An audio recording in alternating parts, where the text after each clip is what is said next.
Hi friends, అందరూ ఎలా ఉన్నారు? బాగున్నారా? నేనైతే చాలా బాగున్నాను. Welcome to PJ studio. ఈరోజు వచ్చేసి ఇంకా మార్నింగే పాప అయితే స్కూల్కి పోయింది. ఇంకా వివాన్స్ అయితే ఆడుకుంటున్నాడు. నేనైతే ఇంకా డైలీ బ్లాగ్ కాకుండా ఈరోజు కుకింగ్ బ్లాగ్ తీద్దామని స్టార్ట్ చేసిన వీడియో. టైం వచ్చేసి 11 అయింది. నాకు కొంచెం హెల్త్ ప్రాబ్లం వచ్చింది. ఏంటంటే మార్నింగ్ స్టార్ట్ చేద్దాను, ఎందుకంటే 3 డేస్ నుండి బాగా రొంప దగ్గు మామూలుగా లేదు, గొంతుకు నొప్పి, కొంచెం ఫీవర్ కూడా లైట్గా వస్తే ఆటోమేటిక్గా హెడేక్, ఫీవర్ కూడా వచ్చేటట్టు అనిపిస్తుంది. నేను ఆల్రెడీ ట్యాబ్లెట్ వేసేసాను, నైట్ వేసుకున్నాను, కానీ ఇంకొంచెం ఇప్పుడు భోజనం చేసేసి మళ్ళీ ట్యాబ్లెట్ వేసుకోవాలి. సో ఇప్పుడు వచ్చేసి నేనైతే మా ఫ్రెండ్ వాళ్ళ ఇంటికాడ ఉన్నాను. ఈరోజు బ్లాగ్ ఏంటనేది మీకు, అలాగే తనతో పాటు మీ అందరి బ్లెస్సింగ్స్ నాకు కూడా ఉండాలి. ఇలాగే మంచి మంచి వీడియోస్ చేస్తూ ఇంకా మంచిగా ఎదగాలని నేను కోరుకుంటున్నాను. అలాగే మీ అందరి బ్లెస్సింగ్స్ ఉంటేనే నేను పైకి రాగలను, లేకుంటే లేదు. సో అది మ్యాటర్. ఈరోజు వీడియో అయితే స్టార్ట్ చేస్తున్నా. నాకైతే అస్సలు చేయాలని ఇంట్రెస్ట్ లేదు ఫ్రెండ్స్, కానీ తప్పదు, చేస్తున్నా. వీడియోసే మనకి. అటుకులు మిర్చి కోసం ఫస్ట్ ఆఫ్ ఆల్ అయితే అటుకులు తీసుకొని ఇలా జల్లించుకోవాలి, ఎందుకంటే ఏదైనా చేస్తుంటే అలా వస్తుంది.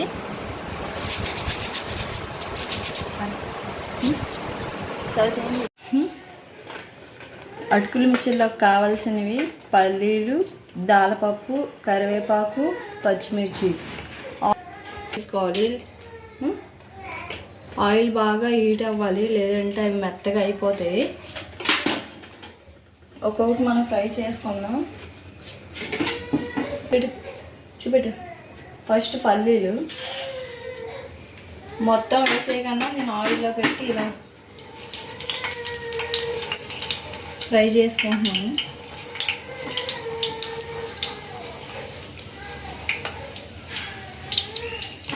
ఆయిల్ ఎక్కువ ఉంటుందంట. ఇప్పుడు వచ్చేసి పచ్చిమిరపకాయలు ఫ్రై చేసుకోవాలి. కొంచెం జాగ్రత్తగా ఫ్రై చేసుకోవాలి, ఇదంతా చిల్లిపోతే. ఇది బాగా ఫ్రై చేసుకోవాలి, లేదంటే పచ్చిగా ఉంటే కారం. కొంచెం ఆయిల్ నుంచి దూరంగా ఉండి ఫ్రై చేయాలి, లేదంటే ఇది చిల్లుతుంది, మళ్ళీ తర్వాత మనకు ప్రాబ్లం అవుతాయి. ఆల్రెడీ పల్లీలు అయితే ఫ్రై అయిపోయేవి. ఇవో గిన్నెలో తీసుకున్నాం. గిన్నె చూపు. ఇలాంటి గిన్నెలో తీసుకుంటే మనం చేపెట్టి కలుపుకోవడానికి అనేది బాగుంటుంది. ఇప్పుడు వచ్చేసి కరివేపాకు, ఇవి కూడా కొంచెం దూరం నుండి ఫ్రై చేసుకోవాలి. ఇవన్నీ మనకి మొహమ్మకి వచ్చినాయి.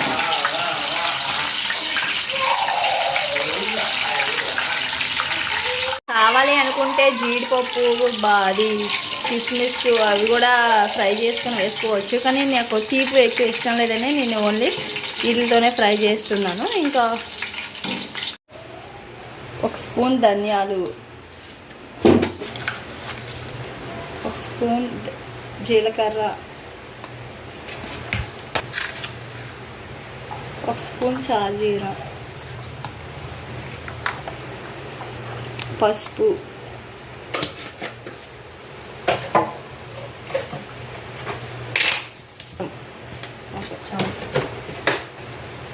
కారం. ఇవన్నీ మిక్సీ పట్టుకోవాలి. ఇందులో పంచదారైనా వేసుకోవచ్చు మనం తీపితనం కావాలంటే.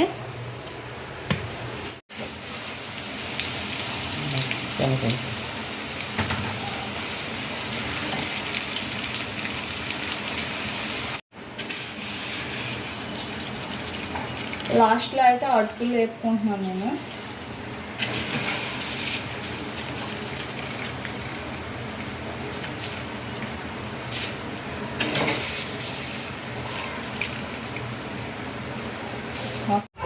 ఇప్పుడు వేసిన ఐటమ్స్ అన్నీ మసాలా ఆడుకొని పొడి అనేది వేసుకొని మొత్తం మిక్స్ చేసేసుకుందాం. నేను సాల్ట్ చెప్పడం మర్చిపోయాను, సాల్ట్ కూడా వేసుకోండి. ఫైనల్గా అయితే అటుకులు మిర్చి రెడీ అయిపోయింది. నేను ఆల్రెడీ ఒక బాక్స్లో కూడా వేసేసుకున్నాను.